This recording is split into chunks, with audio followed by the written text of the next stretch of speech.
Divya career classes में आप सभी का एक बार फिर से स्वागत है। मैं हूं सिद्धार्थ और आज लेकर आया हूं आप सभी के लिए क्लास 12th का 30 most important objective questions series of my grandmother's house.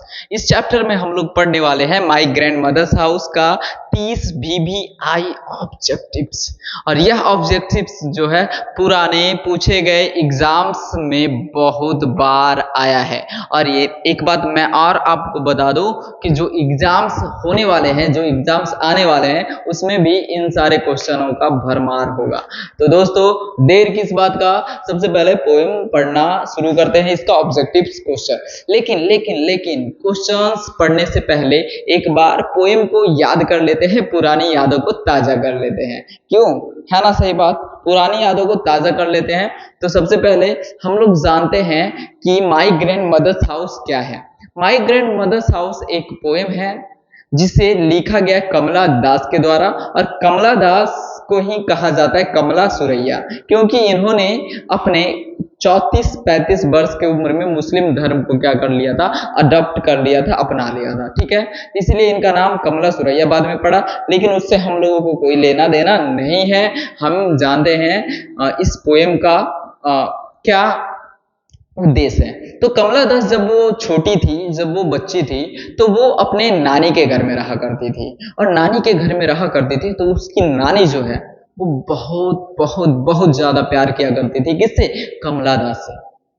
और कमला दास को अभी जब वो बड़ी हो गई है, जब उनका विवाह हो गया है, वो अपने ससुराल में है, तो उनको जो उनके नानी के द्वारा जो प्यार किया जाता था, उस प्यार का याद आता है।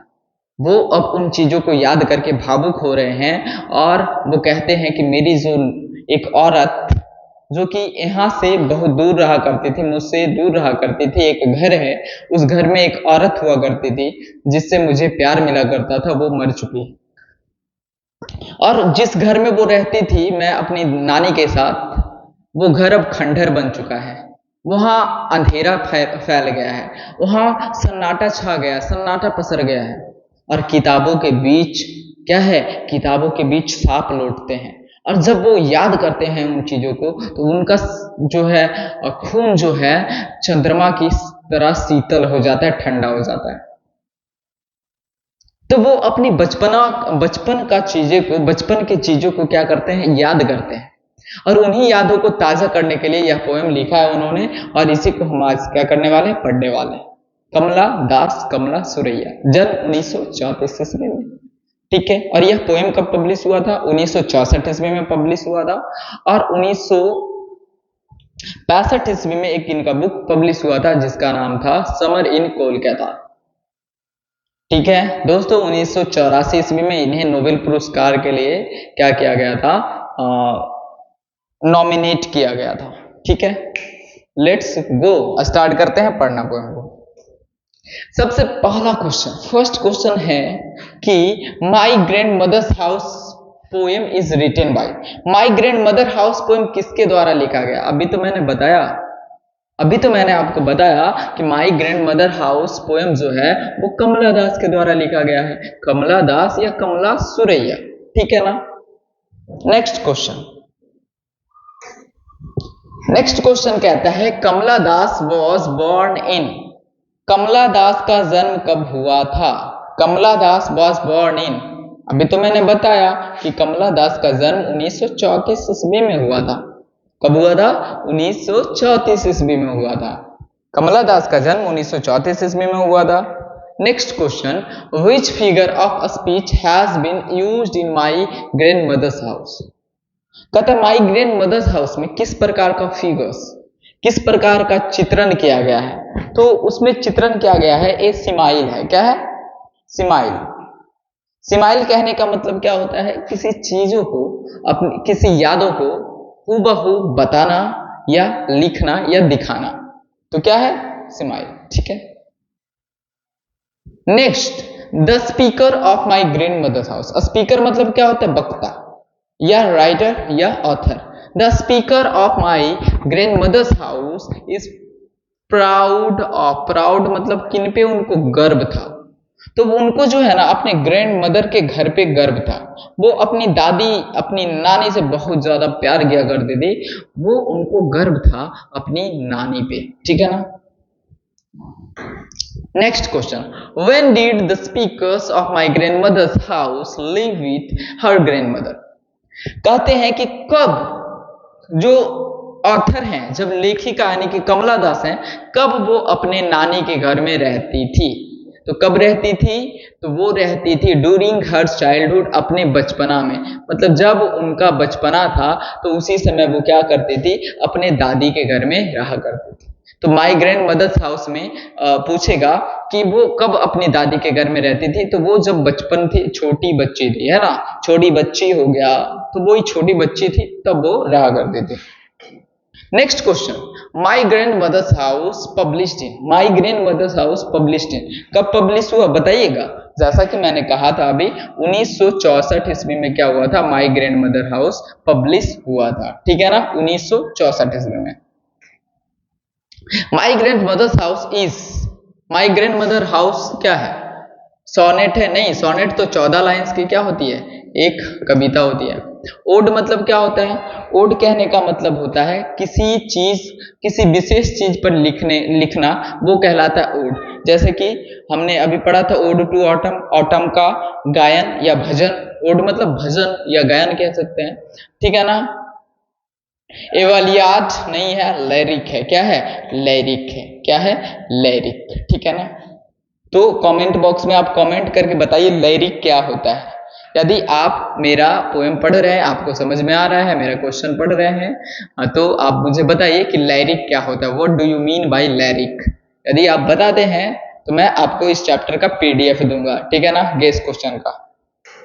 Next question, my grandmother's house published in. My grand mother house कब पब्लिश हुआ था, मतलब कब उसे पब्लिश किया गया था। Sorry, my grand mother house publish in मतलब में पब्लिश किया गया था। तो डेट तो मैंने बता दिया, कब, 1964। लेकिन कह रहा है नहीं, कौन सा किताब में, कौन सा पुस्तक में पब्लिश हुआ था। तो देखिए, जो समर इन कोलकाता है, समर इन कोलकाता एक ऐसा पुस्तक है जिसमें माई ग्रैंड मदर हाउस क्या हुआ था, पब्लिश हुआ था। आंसर हो जाएगा summer in Calcutta. Summer in Calcutta में my grand mother house 19 publish हुआ था, ठीक।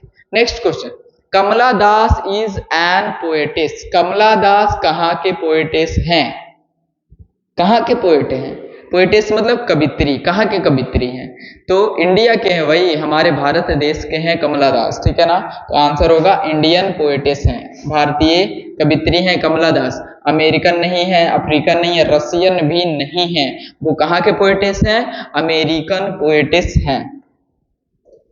Next question, Kamala Das is talking about her who died now. Kamala Das किनके बारे में बातें करती है और कहती है जिनकी मृत्यु अभी हो चुकी है, वो मर चुकी है।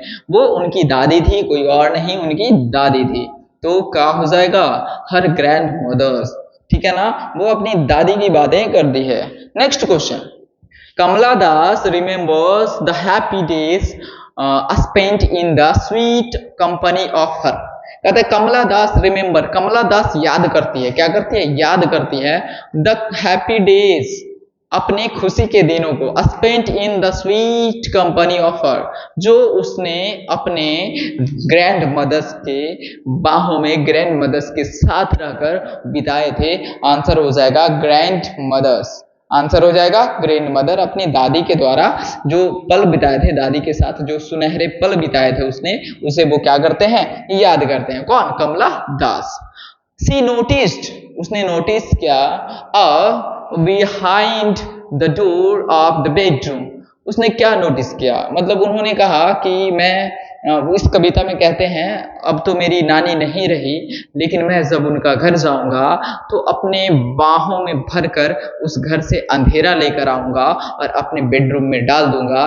ठीक उसी प्रकार से, जिस प्रकार से बेडरूम में मेरे डोर के पीछे, मेरे बेडरूम के डोर के पीछे एक कुत्ता होता है बैठा हुआ, बंधा हुआ, ठीक उसी प्रकार से उस प्यारे से नन्हे से पिल्ला कुत्ता की तरह मैं क्या करूंगा, उस अंधेरे में, मतलब अंधेरे को अपने बेडरूम में रखूंगा हमेशा अपने पास, जिस प्रकार से उसे रखते हैं। तो आंसर क्या हो जाएगा, डॉग हो जाएगा। क्या हो जाएगा, डॉग हो जाएगा। नेक्स्ट क्वेश्चन कहता है, the house went into silence due to the death of the, देखिए कहता है उस घर में पूरा क्या पसर गया है, सन्नाटा पसर गया है, किसके डेथ से, उस लेडी के डेथ से। वो लेडी कौन है, उनकी नानी है, ठीक है ना। तो क्या कहते हैं, the house went into silence, पूरा घर सन्नाटे में चला गया है, due to the death of the, उस औरत के मृत्यु के दौरान, है ना। My grandmother's house is an poem by Kamala Das. My grand mother house जो है वो किस प्रकार का पोएम है, ऑटोबायोग्राफिकल पोएम है, मतलब कमला दास ने इस पोएम को अपने बारे में लिखते हुए उस नानी की यादों को लिखा है। इन्होंने जितनी भी कविताएं लिखे वो सारा ऑटोबायोग्राफिकल फॉर्म में ही है। जब आप चैप्टर का जो अबाउट ऑथर होता है ना उसमें पढ़िएगा तो इसमें लिखा हुआ है, साफ तौर पे लिखा हुआ है, ठीक है ना, कि उन्होंने जितने भी पोएम्स लिखे हैं, जितने भी रचनाएं लिखे हैं वो ऑटोबायोग्राफिकल फॉर्म में लिखा था। तो आंसर क्या हो जाएगा, ऑटोबायोग्राफिकल फॉर्म हो जाएगा। ऑटोबायोग्राफिकल क्या होता है, मतलब खुद के बारे में लिखते हुए किसी चीज का जिक्र करना, वो कहलाता है ऑटोबायोग्राफिकल। और खुद का जीवनी खुद लिखना वो ऑटोबायोग्राफी, और किसी और का जीवनी आप लिखिएगा तो वो कहलाएगा biography. The poetess in the grandmother's house begs at door। कहता है कि द पोएटेस जो लेखिका है in the grandmother's house, grandmother's के हाउस का जो लेखिका है वो बेग्स मतलब मांगती है, एट डोर क्या मांगती है, मतलब कि वो लव यानी कि प्यार, दूसरे के दरवाजे पे वो भटक रही है प्यार को पाने के लिए, उसकी नानी जो प्यार किया करती थी उसी प्यार को दोबारा से वापस पाने के लिए। तो स्ट्रेंजर्स डोर मतलब कि अजनबियों के दरवाजे पर मैं आ चुकी हूँ, ठीक है ना, उस प्यार को पाने के लिए। तो यहाँ पे स्ट्रेंजर्स सही आंसर हो जाएगा। नेक्स्ट क्वेश्चन कहता है there is a house now far away where once I received love is from the poem. देखिए कहता है देयर इज अ हाउस, एक घर हुआ करता था, नाउ जो कि अभी, फार अवे दूर है, where once I received love जहां मैं एक समय ऐसा था जहां से मैं प्यार मिला करता था मुझे। तो वो जो चैप्टर है वो माई ग्रैंड मदर हाउस का लाइन है। तो आंसर हो जाएगा माई ग्रैंड मदर्स हाउस, ठीक है ना। नेक्स्ट क्वेश्चन कहता है behind my bedroom's door like a brooding is written by. यह जो लाइन है वो किसके द्वारा लिखा गया है, यह लाइन जो है किसके द्वारा लिखा गया है, कमला दास के द्वारा लिखा गया है। कौन सा चैप्टर में है, माई ग्रैंड मदर्स हाउस के द्वारा। कहता बिहाइंड माई बेडरूम, मेरे बेडरूम में, मेरे बेडरूम के पीछे, बेडरूम्स डोर मेरे बेडरूम में डोर के पीछे, लाइक अ ब्रूडिंग मतलब कि क्या होता है, पालतू पिल्ले, पालतू कुत्ते की तरह इज रिटन बाय। यह लाइन पूरा नहीं लिखा है, ब्रूडिंग डॉग यहाँ पे था, पूरा लाइन लिखा जाएगा। आपको इस प्रकार से लाइनें दे दिया जाएगा और बोलेगा कि कौन सा चैप्टर का लाइन है। जैसे स्वीटेस्ट लव का sweetest love I do not go for weariness of thee, the world can not show me fitter love for me, ऐसा कुछ। तो वो लाइन पूछ देगा आपको, बोलेगा कौन सा चैप्टर का लाइन है, तो आपको बताना होगा, ठीक है ना। तो यह जो लाइन है वो कमला दास के द्वारा लिखा गया है जो कि माई ग्रैंड मदर्स हाउस का है। नेक्स्ट क्वेश्चन कहता है दोस्तों, नेक्स्ट क्वेश्चन कहता है Kamala Suraiya has not only written in English but also. देखिए कमला सुरैया जो है, कमला दास जो है वो सिर्फ इंग्लिश में ही नहीं लिखे बल्कि उन्होंने मलयालम में भी लिखा है। उनकी कविताएं इंग्लिश में ही सिर्फ नहीं है, मलयालम में भी है। इंग्लिश और मलयालम में दोनों में इनका उच्च स्थान है, उच्च दर्जा। ऐसा नहीं है कि एक में बहुत ऊंचा एक में नीचा, नहीं, दोनों में इनका दर्जा क्या है, इक्वल है और बहुत ऊंचा स्तर के कवि हैं। तो मलयालम और इंग्लिश दोनों में लिखने वाली कवित्री कौन है, कमला सुरैया, कमला दास। नेक्स्ट क्वेश्चन कहता है the house of the poetess grandmother's is now. वो घर जो है, पोएटेस का जो घर है वो क्या है, अभी दूर है। क्या है, अभी दूर है। फार मतलब क्या होता है, दूर होता है। फार मतलब क्या होता है, दूर होता है, ठीक है ना। Next question the poets blood turned cold like. जो पोएटेस है, लेखिका है, उनका खून जो है वो टर्न्ड बदल जाता है, कोल्ड लाइक किस चीज की तरह, ठंडे रूप में बदल जाता है। तो जैसे कि मैंने बताया था वो जब घर के बारे में सोचते हैं तो उनका खून जो होता है चंद्रमा की तरह ठंडा हो जाता है। ठीक है ना? क्यों ठंडा हो जाता है? क्योंकि अब उस घर में कोई नहीं रहता है, सन्नाटा पसर गया है, एक भय सा आ जाता है मन में। ठीक है ना? What is the name of Kamala सुरैया's ऑटोबायोग्राफी? कमला सुरैया का ऑटोबायोग्राफी का क्या नाम है? Option A my story. Answer क्या हो जाएगा? My story. My several words किसने लिखा? पर्ल एस बक लिखा है। किसने लिखा? Pearl S Buck. ठीक है ना? A small boy and others, इसे किसने लिखा? हेनरी जेम्स ने लिखा। हेनरी जेम्स ने लिखा। ठीक है ना? हेनरी जेम्स ने लिखा है। और माई एक्सपेरिमेंट विथ ट्रूथ किसने लिखा? महात्मा गांधी ने लिखा है। ठीक है ना? तो यदि कोई पूछेगा कि माई सेवरल वर्ड्स किसने लिखा? पॉल एसबर्ग ने लिखा। अ स्मॉल बॉय एंड अदर्स किसने लिखा? हेनरी जेम्स ने लिखा। माई एक्सपेरिमेंट विथ ट्रूथ किसने लिखा? तो वो जो है महात्मा गांधी ने लिखा था। तो इसका आंसर हो जाएगा माई ग्रैंड मदर हाउस। यही जो है कमला सुरैया का ऑटोबायोग्राफी है। What is the biography of कमला सुरैया? तो आंसर हो जाएगा माई स्टोरी। ठीक है?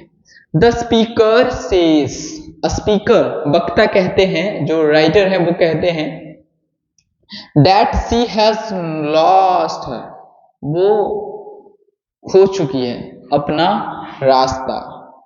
वो कहते हैं कि मैं अपना रास्ता खो चुकी हूँ। मुझे जो प्यार करने के लिए जो रास्ता था वो नानी का घर का, वो अब बदल चुका है। मैं औरों के घर उस तरीके का प्यार पाने के लिए जाया करती हूँ, औरों के दरवाजे को खटखटाया करती हूँ, मैं उस प्यार को पाने के लिए। ठीक है? Kamala Das was short listed for Nobel prize in, Kamala Das Nobel prize के लिए कब शॉर्ट लिस्ट की गई थी? तो आंसर होगा 1984, 1984 में। कब? 1984। जन्म हुआ था 1934 में। फिर 1964 में क्या हुआ था? इनका पुस्तक जो हम लोग पढ़ रहे हैं माई ग्रैंड मदर हाउस, क्या हुआ था? पब्लिश हुआ था। क्या हुआ था? पब्लिश हुआ था। क्या हुआ था? पब्लिश हुआ था। और 1984 में इन्हें नोबेल प्राइज के लिए क्या किया गया था? नॉमिनेट किया गया था। तो आंसर देखिए, याद रखिएगा, हालांकि इनको नोबेल प्राइज मिला नहीं था, लेकिन इनको नॉमिनेट किया गया था। ठीक है? नॉमिनेशन में नाम जाना ही बहुत बड़ी बात होती है। What happened to the house after the grandmother died? जब ग्रैंड मदर हाउस जो है चैप्टर है, इस चैप्टर में उस घर का क्या होता है जब ग्रैंड मदर का डेथ हो जाता है? The house demolished? नहीं। The house was remoulded? No. The house withdraw into silence? देखिए दोस्तों, आंसर कुछ भी हो सकता है, लेकिन आपका जो बुक है ना, जो किताब है ना, जो आंसर दिया हुआ है, जो लाइंस दी हुई है, उसी से आंसर आपको क्या करना है, मतलब कि ढूंढ कर लिखना है। तो the house withdraw into silence, घर जो होता है उसमें पूरा अंधेरा पसर जाता है। ठीक है? Next, summer in Kolkata was published in, summer in Kolkata कब पब्लिश हुआ था? 1965, 1965 में समर इन कोलकाता क्या हुआ था? कैलकाटा पब्लिश हुआ था। नेक्स्ट क्वेश्चन, 26 नंबर क्वेश्चन कहता है, सी सेज, वो कहती है, behind my bedroom door like a brooding dog, पालतू कुत्ते की तरह। ठीक है ना? Brooding dog. Next, who went to go and have a look from the window? कहता है कौन, who want, कौन चाहती है, to go जाना, and have a look और देखना, from window खिड़की से बाहर झांकना, कौन चाहती है? कमला दास कमला सुरैया। कौन चाहती है? कमला दास कमला सुरैया। अभी भी उनके दिल में चाहत है, कहीं ना कहीं वो प्यार जिंदा है, जिसकी वजह से वो चाहते हैं कि वो अपना नानी के घर जाएं और जाकर वो अपने खिड़की से झांकें। ठीक है ना? नेक्स्ट क्वेश्चन, नेक्स्ट क्वेश्चन कहता है she says that she can't receive such a love at door. कहता है कि जिस प्रकार से उनकी नानी प्यार किया करती थी उस प्रकार का प्यार जो है अभी कोई नहीं उन्हें दे रहा है। जितने भी स्ट्रेंजर्स, जितने भी अजनबियों के घर वो जा चुकी है, वो उस तरीके का प्यार, वो अपनापन किसी से मुझे नहीं मिला है। यानी दोस्तों ये अपने ससुराल में है और वो इसी की बात कर रहे हैं, ठीक है ना। Snakes were seen among in my grandmother's house. जैसा कि मैंने शुरुआत में ही आप सभी को बताया था कि स्नेक्स क्या होता है, सांप जो होता है वो किताबों के बीच में क्या करता है, रेंग रहा है, किताबों के बीच में क्या कर रहा है, बैठा हुआ है। वो कौन कहते हैं, वो कमला दास कहते हैं। तो यहाँ पे क्या हो जाएगा, किताबों के बीच में, बुक्स, यहाँ पे बुक है, बुक नहीं होगा, बुक्स होगा। क्या होगा, बुक्स, किताबों के बीच में। अमंग क्या होता है, अगर देखिए यहाँ पे आप याद रखिएगा, अमंग मतलब होता है के बीच। क्या होता है, के बीच। और बिटवीन मतलब भी क्या होता है, बिटवीन मतलब भी के बीच। तो अमंग कहां लगेगा, अगर मोर देन वन हो, मोर देन वन रहेगा तो लगेगा अमंग। मतलब एक आदमी, दो आदमी, तीन आदमी, ढेर सारा आदमी है, ठीक है ना। तो वहां पे क्या लगेगा, वहां पे लग जाएगा अमंग, लग जाएगा। क्या लग जाएगा, अगर ढेर सारा आदमी है, इसमें कुछ चीजों को बांटना है तो वहां अमंग लग जाएगा। लेकिन दो लोगों के बीच में कोई चीज बांटना होगा तो यहाँ पे क्या लग जाएगा, बिटवीन। अगर इन दोनों के बीच कुछ बांटना है तो यहाँ पे क्या लगेगा, बिटवीन लगेगा। क्या लगेगा, बिटवीन। लेकिन ढेर सारे आदमियों के बीच कुछ बांटना होगा तो वहां अमंग लगेगा। तो किताबों के बीच, तो यहाँ पे क्या होगा, बुक्स, मतलब ढेर सारी किताबों के बीच सांप रेंगता है। नेक्स्ट क्वेश्चन है दोस्तों, और हमारा आखिरी प्रश्न आ गया है। पहला जो लास्ट क्वेश्चन है, there will be complete in my house. इस क्वेश्चन का आंसर आप बताइए कि there will be complete in the house, उस घर में पूरा होगा क्या। उसकी दादी मर चुकी है, उसकी नानी मर चुकी है, अब उस घर में कोई नहीं रहता है, तो क्या फैल गया होगा, हल्ला, खुशियां, none of this, silence and darkness. इसका आंसर आप मुझे कमेंट बॉक्स में बताइए। दोस्तों यदि आपको पोएम अच्छा लगा होगा और इसका क्वेश्चन अच्छा लगा होगा तो आप मुझे कमेंट बॉक्स में कमेंट करके बताएं। तब तक के लिए थैंक यू। और मेरी टेक्निकल टीम ने इन क्वेश्चनों को चूज करने में, कलेक्ट करने में काफी ज्यादा मेहनत किया है, तो एक लाइक और चैनल को सब्सक्राइब तो बनता है ना बॉस। तो फिर मिलते हैं कल नए टॉपिक के साथ, तब तक के लिए गुड बाय।